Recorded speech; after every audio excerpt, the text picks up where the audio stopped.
네, 오늘 새 사람을 입으라. 네, 새벽에 했던 말씀하고 연결해서 말씀을 전하도록 하겠습니다. 오늘 새벽에 새 사람을 입으라 해서 돼지 2개를 했습니다. 첫 번째는 옛 사람을 벗어야 합니다. 네, 옛 사람을 벗어야 되는데 에베소 4장 17절에 너희는 이방인이 그 마음에 허망한 것으로 행함같이 하지 말라 그랬습니다.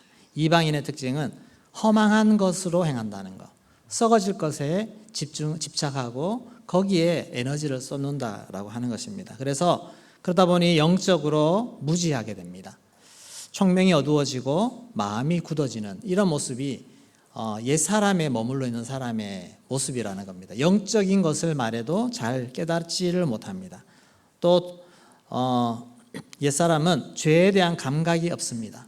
죄를 지으면서도 이게 나쁜지 안 나쁜지 별 감각 없이 생각 없이 죄를 짓고 더러운 것을 욕심으로 행하는 그런 모습이 옛 사람의 모습이다. 그럼 새 사람을 입어야 되는데 새 사람은 심령이 새롭게 되어서 의와 하나님을 따라 의와 진리의 거룩함을 지으심을 받은 새 사람을 우리는 입어야 한다라는 것입니다. 새 사람 되기를 소망하십니까? 네. 새 사람, 여러분 옷가게에 가면 새 옷을 산다는 그 기대감 때문에 왠지 설레지 않습니까? 네. 뭔가 새로운 것을 산다는 거. 원래도 우리는 옛 사람, 이전의 모습 속에 있던 나의 그 더러운 옛 사람을 벗고 새 사람을 입는다라고 하는 그런 기대감을 가질 때 우리의 마음에 새로운 기쁨과 기대감으로 가득 채워지실 줄로 믿습니다. 오늘 이 시간 하나님이 나에게 뭔가 새로운 새 사람의 그 역사들을 좀 보여주셔서 오늘 좀 더 새로운 옷을 입고 갈 수 있겠다라고 하는 그런 영적인 기대감을 가지면 좋겠습니다. 오늘 새 사람의 4가지를 제가 여러분들에게 새 옷 4가지를 딱 전시해 놓고 파는 그 쇼호스트가 돼가지고 영적인 옷을 4가지를 여러분들에게 소개를 해드리도록 하겠습니다. 그래서 오늘 3번째 돼지, 관계 속에서 훈련해야 합니다. 새 사람을 입는 것은 우리가 삶에서 훈련을 해서 계속 옷 입는 새 사람을 입는 훈련을 해서 잘 입어야 됩니다. 내 것으로 잘 장착시켜서 그렇게 나를 덮고 있도록 그렇게 해야 되는 훈련이 필요하다는 것입니다. 그래서 새 사람을 입는다라고 하는 것은 혼자서 거룩하게 사는 것을 말하는 것이 아닙니다. 관계 속으로 들어가야 됩니다. 그래서 관계 속에서 부대끼고 훈련받으면서 함께 자라가는 것, 그것이 새 사람을 입는 방법입니다. 우리는 옛사람이 많이 남아있는 아직 옛사람이 많이 남아있는 사람도 관계 속에 들어와야만 이 옛사람을 벗겨낼 수가 있습니다. 내 스스로 벗겨내기도 하겠지만 여러분 옆에 사람이 그 옷을 벗겨주는 역할도 해야 되는 것입니다. 그러려면 나의 모습을 보여야 되죠. 보여서 옆에서 그 옷 너무 더러운 옷이야 라고 누군가 말해줬을 때 그것을 벗을 수 있는 계기가 될 수가 있습니다. 그리고 우리는 또 새 사람이 되어서 오히려 많은 사람들에게 좋은 영향력을 주는 그런 사람으로도 더 성숙해 갈 수가 있습니다. 하나님의 모든 관계, 모든 훈련은 관계 속에서 이루어진다는 것을 꼭 기억하시고 혼자 말씀 잘 읽고 혼자 기도 잘하고 혼자 막 하나님 앞에 찬양하면서 혼자 거룩한 거, 그것은 하나님이 원하시는 거룩이 아닙니다. 그럼 관계 속에서 우리는 어떤 훈련을 받아야 하는가? 네. 첫째로 정직함의 훈련을 받게 하십니다. 우리 25절에서 32절까지가 새 사람이 어떻게 살아야 되고 어떤 훈련을 받아야 되는지를 말씀해 주는데 첫 번째가 정직함입니다. 25절 말씀 같이 읽겠습니다. 그런즉 거짓을 버리고 각각 그 이웃과 더불어 참된 것을 말하라. 이는 우리가 서로 지체가 됨이라. 네, 거짓을 버리고 각각 그 이웃과 더불어 참된 것을 말하라. 우리는 서로 지체가 됨이라. 그렇게 말씀하고 있습니다. 하나님의 자녀가 되었다면 우리는 한 지체가 되는 것입니다. 교회라고 하는 예수 그리스도 몸을 이루는, 한 몸을 이루는 그 지체로서 우리는 서로 관계를 하고 있습니다. 이 지체는 서로 연결이 됩니다. 몸에서 팔 통해서 손가락까지 다 연결이 되는 것처럼 연결이 되어 있어야 합니다. 그러면 이 지체 간에 연결이 될 때 어떤 모습이 되어야 됩니까? 거짓 없는 모습으로, 참된 모습으로 서로 연결이 되면서 그런 모습을 보여줘야 합니다. 서로 거짓이 없는 모습을 보여주는 것. 여러분, 나의 참모습을 이렇게 보여주는 것이 때로는 불편할 수도 있습니다. 왜냐하면 나의 연약함을 드러내 보여야 되거든요. 아직 내가 해결되지 않은 죄의 습관 이런 것들도 이렇게 들춰 보여줘야 되기 때문에 그렇습니다. 목장에서 나의 삶을 이렇게 오픈한다는 거, 이것이 우리 새가족들에게는 상당히 부담스럽기도 하고, 또 그런 나눔을 지켜보고 나서 많이 하시는 분들이 와, 신기하다, 이렇게 어떻게 저런 얘기를 잘 모르는 사람 앞에 막 저런 얘기까지 하지, 그렇게 말을 합니다. 새가족뿐 아니라 우리 오래된 성도들 중에서도 아직도 공동체 안에서 나의 많은 모습을 감추고 있는 그런 성도님들도 있습니다. 오픈하기가 싫은 거죠.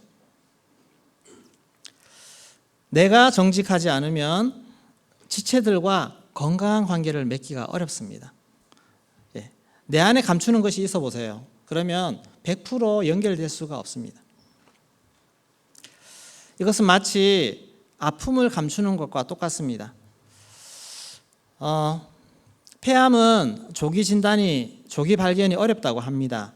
보통 건강검진할 때 이 엑스레이를 찍어도 이 폐 쪽에 있는 이 폐암이 잘 보이지가 않는다고 합니다. 통증을 느끼는 자각 증상도 없어서 몸에 이상이 생기고 통증이 생겨서 병원에 가면 이미 많이 진행된 상태에서 발견할 수밖에 없습니다. 교회 성도들 관계에서 정직하게 내 자신의 모습을 보이지 않으면 서로 이분이 얼마나 심각한 상태인지, 어떤 아픔이 크게 있는지 자각하지를 못합니다. 인식하지를 못합니다. 인식하지 못한다고 건강한 것이냐? 그렇지 않지 않습니까? 인식하지 못하지만 그러나 여전히 나의 아픔, 죄의 부분, 이것들은 계속해서 문제를 일으키고 있게 됩니다. 그러다가 나중에 이것 때문에 그냥 관계가 깨어지는, 정말 문제없이 잘 계시던 분이 어느 순간 사라집니다. 왜 그러세요? 이러면 사실은 누구한테 상처 입어가지고 막 이런 얘기를 막 하면서 얘기도 없이 사라집니다. 이것은 절대 건강한 관계가 아닙니다. 거짓은 나의 이미지를 보호해주지 못합니다. 내가 체면 때문에 그런 것 때문에 내가 자꾸 가리고 거짓말한다고 보호되는 것이 아닙니다. 오히려 거짓은 나를 파괴합니다. 더 나아가서 우리 공동체도 파괴하게 되는 것입니다. 오늘 이 시대는 거짓에 묻어진 사회가 되었습니다. 거짓말을 하는 거 너무너무 당당하게 떳떳하게 그렇게 거짓말하지 않습니까? 가짜 뉴스가 판을 칩니다. 또 얼마 지나지 않으면 밝혀질 거짓말인데도 그냥 안면 몰수하고 그렇게 거짓말을 합니다. 거짓의 원천은 사탄이라는 것을 꼭 기억하시기를 소망합니다. 여러분, 모든 거짓의 가장 근본, 그것은 사탄입니다. 요한복음 8장 44절 말씀 우리 같이 읽도록 하겠습니다. 너희는 너희 아비 마귀에게서 났으니 너희 아비의 욕심대로 너희도 행하고자 하느니라. 그는 처음부터 살인한 자요 진리가 그 속에 없으므로 진리에 서지 못하고 거짓을 말할 때마다 제 것으로 말하나니 이는 그가 거짓말쟁이요 거짓의 아비가 되었음이라. 네, 처음부터 살인한 자, 진리가 그 속에 없습니다. 그래서 거짓말할 때마다 제 것으로 하는 것이 아닙니다. 거짓말쟁이는 바로 사탄입니다. 우리가 거짓말할 때 그 거짓말은 나의 것이 아니라 사탄이 우리에게 주는 것이라는 것을 꼭 기억하셔서 내가 거짓말하는 것에 거리낌이 없고 거짓말을 여러 번 하지만 마음에 죄책감도 없고 그렇다면 여러분 심각한 것을 생각하셔야 됩니다. 내가 참 많이 심각하구나. 우리 인류를 죄에 빠뜨리게 한 원흉이 바로 사탄의 거짓말입니다. 그 거짓말 때문에 우리에게 죽음이 찾아왔고 그 거짓말을 없이 하려고 거기서 우리를 건지려고 예수님, 하나님이 그 아들 예수 그리스도를 이 땅에 내어 보내주신 것 아닙니까? 이 거짓말의 문제를 해결하기 위해서 예수님이 이 땅에 오셔서 피 흘려 죽어주셨는데 나는 여전히 또 그 거짓말을 붙잡고 있단 말입니까? 얼마나 하나님이 통탄하실 그런 내용입니다. 하나님은 거짓말에 분노하십니다. 사도행전 5장 4절 5절 말씀 같이 읽겠습니다. 땅이 그대로 있을 때에는 내 땅이 아니며 판 후에도 내 마음대로 할 수가 없더냐. 어찌하여 이 일을 내 마음에 두었느냐. 사람에게 거짓말한 것이 아니요 하나님께로다. 아나니아가 이 말을 듣고 엎드러져 혼이 떠나니 이 일을 듣는 사람이 다 크게 두려워하더라. 성령이 역사하시는 그 초대교회 그 상황 속에서 하나님은 거짓말하는 것에 대해 엄격하게 하나님이 처리하셨습니다. 거짓말을 통해서 사람이 죽어가는 역사가 나타나게 된 것입니다. 이것은 오늘날 우리가 거짓말했다고 막 죽이는 그런 모습은 아니라도 하나님의 마음은 동일할 것입니다. 나 거짓말 싫어해. 거짓말하지 마. 관계에서 정직하지 못한 사람은 하나님을 무시하는 사람입니다. 아니면 내 안에 성령이 없는 사람, 구원이 없는 사람입니다. 하나님을 전혀 의식하지 못하는 사람입니다. 성령이 내주하시는 사람이라면 우리 안에 거짓이 있을 때 마음을 불편해하는 것이 정상입니다. 심지어 하나님을 믿지 않는 사람도 거짓말하면 양심의 찔림을 받습니다. 이 양심은 하나님이 우리 모든 사람에게 심어주신 하나님의 속성이기 때문에 그렇습니다. 거짓을 밥 먹듯이 하고 아무렇지 않은 사람은 이미 마음이 많이 굳은 사람입니다. 여러분, 내 마음을 한번 돌아보시고 우리 지체들, 가족들, 자녀들 한번 돌아보세요. 거짓말을 밥 먹듯이 하고 틈만 나면 거짓말하고 이런 사람들이 옆에 있다면 여러분 심각하게 기도하셔야 됩니다. 사탄에게 붙잡혀 있고 마음이 심각하게 굳어 있는 사람이라는 거 기억하고 눈물로 기도하고 그것이 깨어지도록 우리가 함께 노력해야 될 줄로 믿습니다.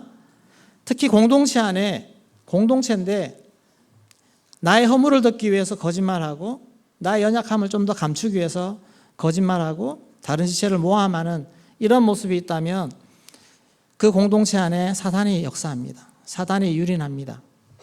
이것을 우리는 꼭 기억해야 됩니다.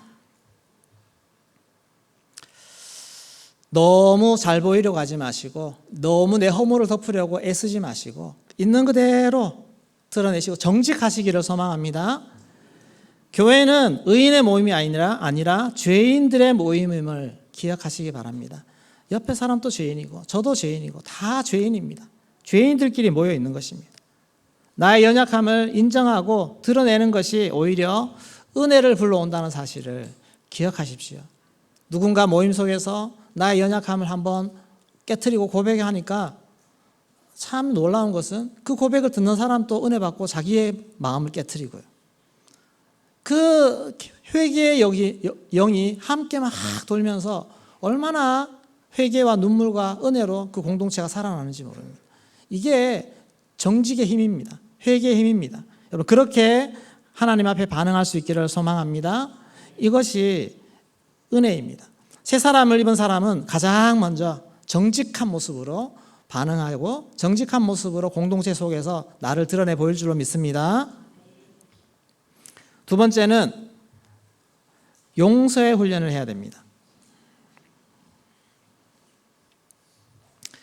26절, 27절 말씀 같이 읽겠습니다. 분을 내어도 죄를 짓지 말며 해가 지도록 분을 품지 말고 마귀에게 틈을 주지 말라. 네. 우리 살다 보면 화가 나는 일이 수시로 생깁니다. 이때까지 화를 한 번도 안 내신 분 계십니까? 네, 그런 분 없습니다. 그래서 그러면 좀 범위를 좁혀서 이번 일주일 동안 화를 한 번도 안 내신 분 손 들어보세요. 없으시죠? 네. 그러면 오늘 하루로 딱 줄여가지고 오늘 하루 동안 화를 한 번도 안 냈다. 네. 오늘 하루 동안은 좀 있을 수 있을 것 같아요. 근데 화가 나는 상황은 늘 생깁니다. 누가 약속을 안 지켰습니다. 그러면 화가 납니다. 또 일이 보니까 저거 부당하게 일이 잘못 처리되는 거 보면 화가 납니다. 누군가 불공평하게 나에게 대하는 것은 화가 납니다. 심지어 지나가다가 저 눈빛 봐라 하면서 눈빛이 안 좋아, 기분이 안 좋아 하면서 화가 막 납니다. 네. 화를 내는 행위가 모두 나쁜 것은 아니지만 관계 속에서 적절한 화를 잘 하는 것도 필요한데, 그러나 조심해야 될 것이 있습니다. 화를 잘 다스려야 되는데 다스려지지 않은 화가 큰 문제를 초래하는 것입니다. 오늘 26절 말씀에도 분을 내어도 죄를 짓지 말며라고 되어 있습니다. 그리고 화를 내도 죄를 짓지 않도록 처리를 잘 해야 된다는 것입니다. 화를 다스리지 못하고 내버려 두면 이 화가 혈기가 됩니다. 여러분, 혈기를 부리면 안 됩니다. 모세도 혈기를 부리다가 하나님 앞에 책망받은 것입니다. 혈기가 되는 순간 나를 파괴하고 관계를 파괴합니다. 그래서 뒤에 말씀에 26절 뒤에 말씀에 해가 지도록 분을 품지 말고라고 했습니다. 이 말은 빨리 화를 정리하라는 것입니다. 화를 품지 말라. 왜냐하면 그것이 마귀에게 틈을 주기 때문에 그렇습니다. 화를 처리하는 가장 쉬운 방법이 있습니다. 뭐겠습니까? 용서하는 것입니다. 네, 용서하면 끝납니다. 내 마음에 저 사람이 용납되고 용서가 되면 끝이 나버립니다. 빨리 용서하면 되고 여러 번 용서하면 됩니다. 용서가 안 되는 것이 문제가 됩니다. 용서를 못하니까 마음에 분을 품게 됩니다. 오늘 누군가 다퉜는데 이 분이 해결 안 되니까 자면서도 이 분을 품고 자는 것입니다. 그러면 이 분이 나에게 화가 됩니다. 부부가 서로 화를 내며 싸웠습니다. 말다툼할 수 있습니다. 그런데 이것을 해결하고 자는 부부는 거기서 끝납니다. 그런데 이 분을 품고 자는 부부는 마귀가 사탄이 그 가정을 유린합니다. 교회에서 서로 동역자들 간에 의견이 부딪히고 생각이 맞지 않고 일 처리가 잘못되어서 마음이 상했습니다. 그런데 이 마음을 풀지 못하고 넘어가면 사탄이 이 공동체를 휘젓습니다. 막 휘젓습니다. 지금 내 마음에 누군가 용서되지 않는다. 여러분 그런 마음이 있습니까? 용서할 수 없는 사람이 있다. 왜 옆에 자녀를 보십니까? 네. 혹시 남편을 보시는 분도? 분을 품고 있는 것과 똑같습니다. 여러분 그 마음을 녹이셔야 됩니다. 어떻게 녹이나요? 어떻게 하면 이 분노를 녹이고 용서를 받을 수 있을까요? 용서할 수 있는 마음이 생길 수 있을까요? 정답은 은혜밖에 없습니다. 은혜. 아무리 이성적으로 내가 화내는 것은 나쁜 거야 라고 생각해도 이 감정이 해결되지 않습니다. 그런데 은혜를 내가 기억하면 해결될 수 있습니다. 사람 하나 용서 못해서 꽁하게 있는 나를 다 품어주시고 나의 모든 죄를 용서해 주신 그분이 누구십니까? 하나님. 하나님이 나를 용서하신 것을 생각해 보면 내가 얼마나 큰 용납을 받은 사람인지 이것을 알 수가 있습니다. 여러분 은혜는 나를 용서하시기 위해 베푸신 것이 얼마나 큰지를 깨닫는 것이 은혜인 줄로 믿습니다. 그냥 내가 회개하니까 주님 용서해 주셨네. 그게 전부입니까? 그렇지 않습니다. 내가 하나님 앞에 나의 죄를 회개했을 때 내가 주님 앞에 죄인입니다 고백하고 나를 용서해 주시고 나를 자녀 삼아 주세요라고 나는 요 말 몇 마디 하면 내가 구원이 나에게 임하는 것 같은데 그 구원이 임하기까지 우리 하나님은 엄청난 일을 미리 해놓으셨다는 사실입니다. 하나님의 독생자 아들을 죽이셨습니다. 그것이 내 이 용서해달라는 말의 대가로서 이것이 있었기 때문에 우리는 용서받을 수 있다는 사실. 우리가 얼마나 큰 은혜를 받았는지 이제 생각이 되십니까? 우리는 그런 사랑을 받은 사람입니다.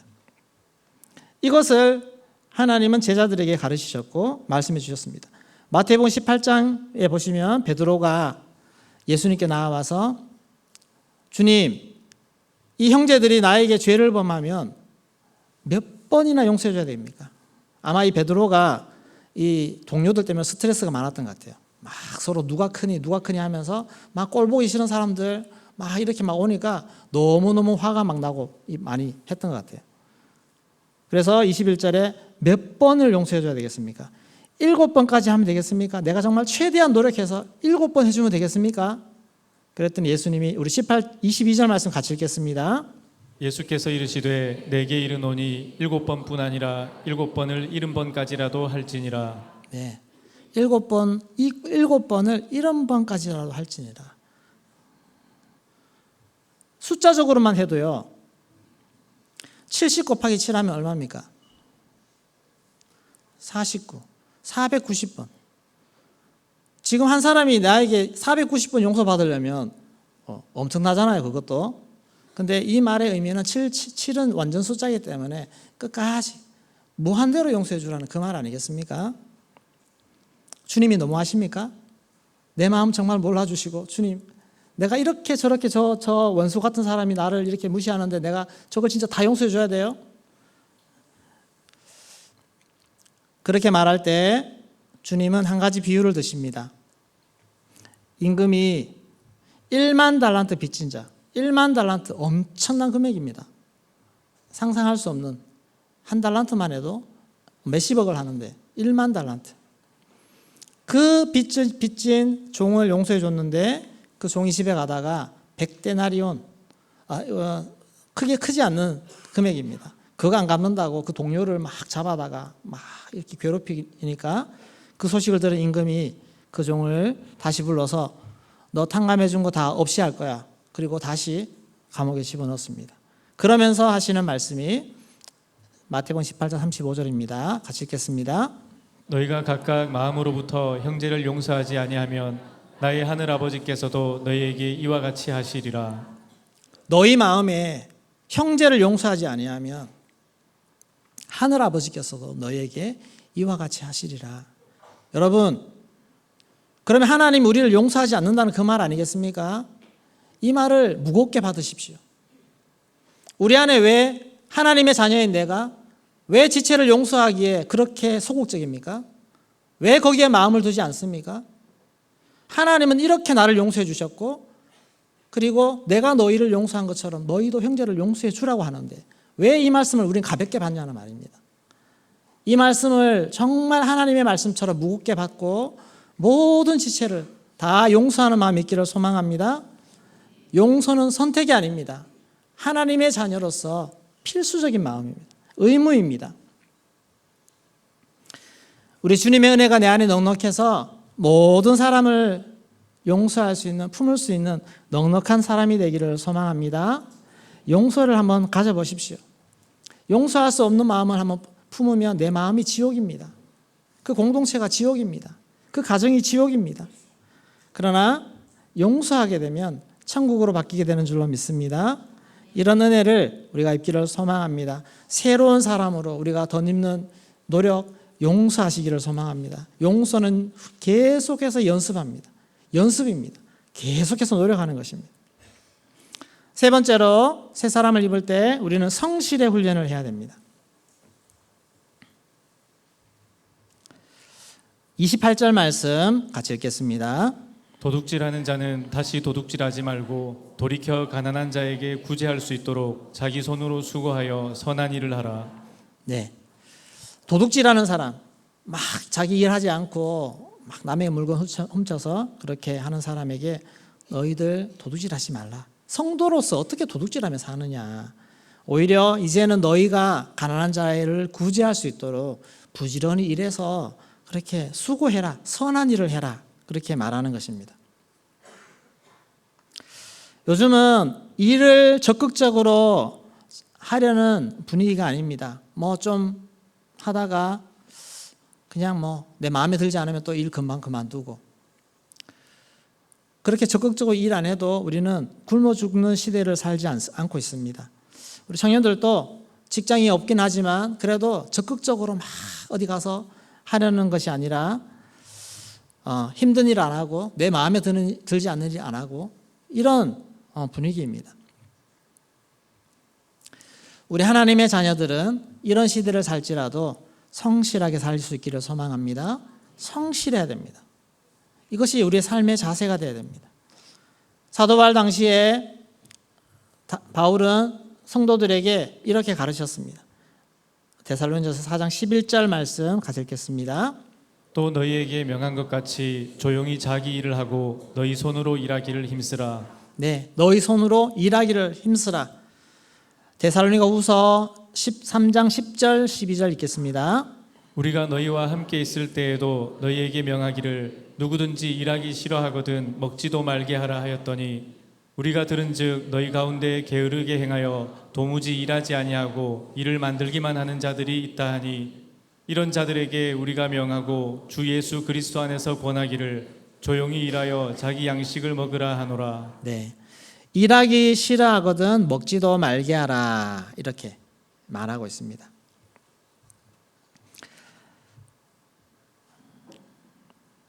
우리 하나님의 사람은 성실하지 않다는 말을 듣지 않기를 소망합니다. 여러분 어디 가서 여러분 주변에 직장에서나 어디서나 성실하지 않다는 말 듣지 않기를 바랍니다. 그것은 하나님의 자녀로서 부끄러운 일입니다. 수치스러운 일입니다. 성실을 우리의 삶의 기본 태도로 가질 수 있도록 열심히 부지런히 훈련하시기를 소망합니다. 삶에서도 마찬가지입니다. 밤 문화를 버리시고 밤에 늦게 자면 아침에 늦게 일어나지 않습니까? 절제가 안 됩니다. 밤에 일찍 자고 새벽부터 일어나서 말씀으로 예배로 시작하고 그렇게 하루를 성실하게 살아가는 좋은 습관, 근면 성실한 부분들을 우리는 가져야 됩니다.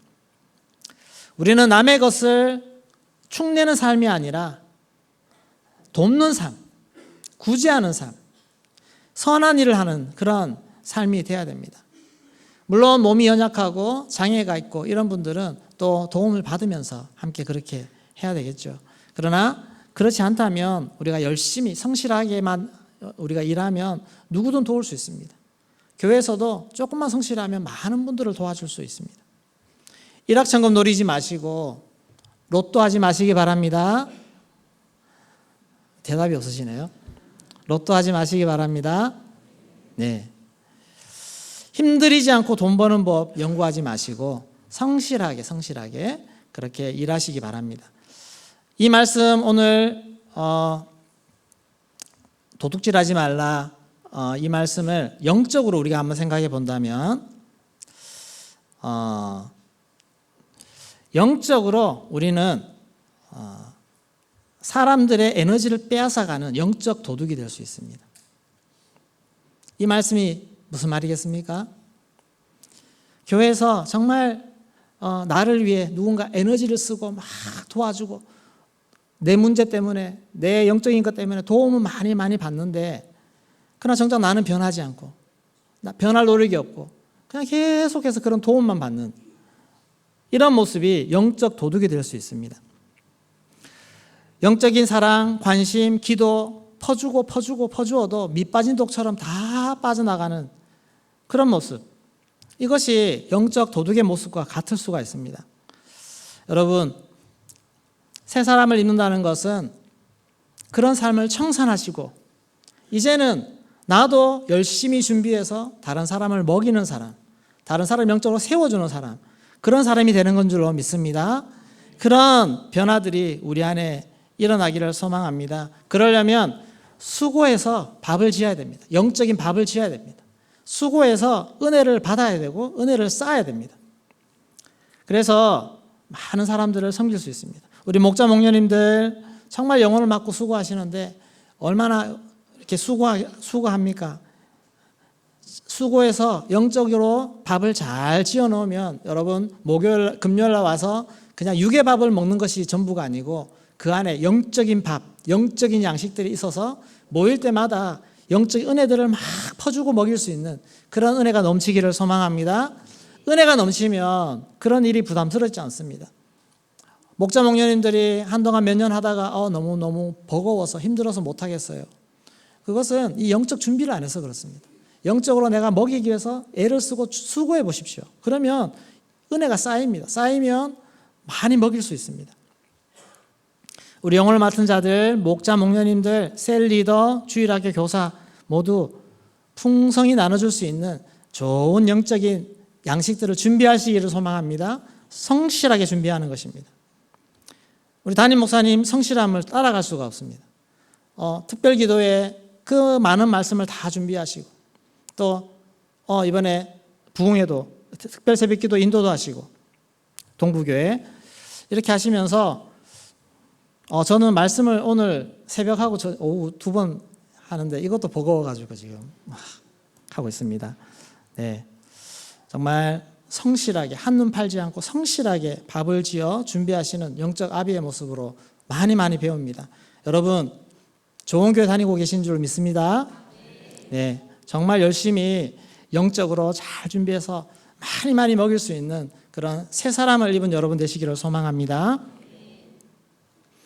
네 번째, 선한 말의 훈련을 해야 됩니다. 우리 29절 말씀 같이 읽겠습니다. 무릇 더러운 말은 너희 입 밖에도 내지 말고 오직 덕을 세우는 데 소용되는 대로 선한 말을 하여 듣는 자들에게 은혜를 끼치게 하라.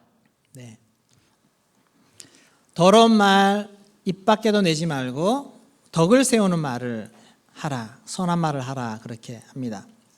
여기 나오는 이 더러운 말은 악의가 있는 험담을 얘기합니다. 악의가 있게 막 험담하는 것들. 이 험담은 관계를 깨트립니다. 분쟁을 일으킵니다.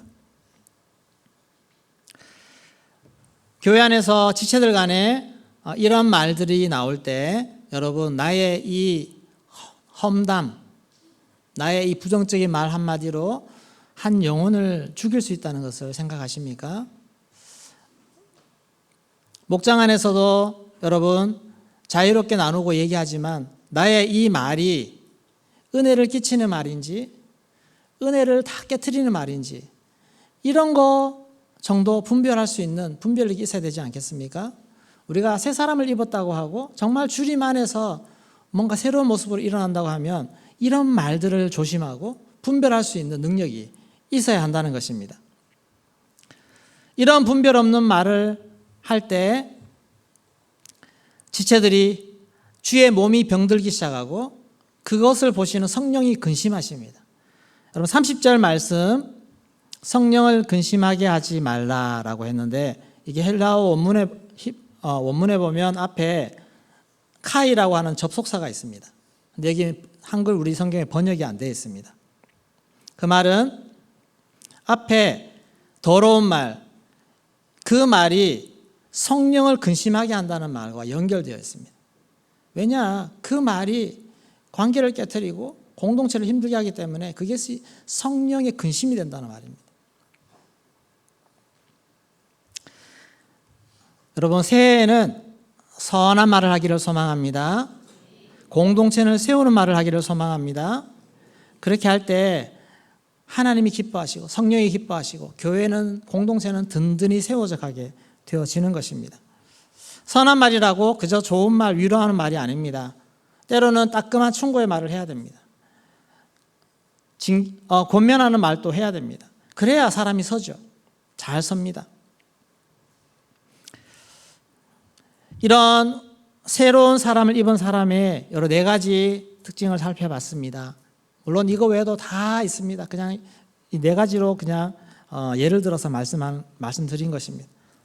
이 말씀의 결론과 같은 말씀으로 우리 31절, 32절 말씀으로 마무리를 하는데 우리 다 같이 읽어보도록 하겠습니다. 너희는 모든 악독과 노함과 분냄과 떠드는 것과 비방하는 것을 모든 악의와 함께 버리고 서로 친절하게 하며 불쌍히 여기며 서로 용서하기를 하나님이 그리스도 안에서 너희를 용서하심과 같이 하라.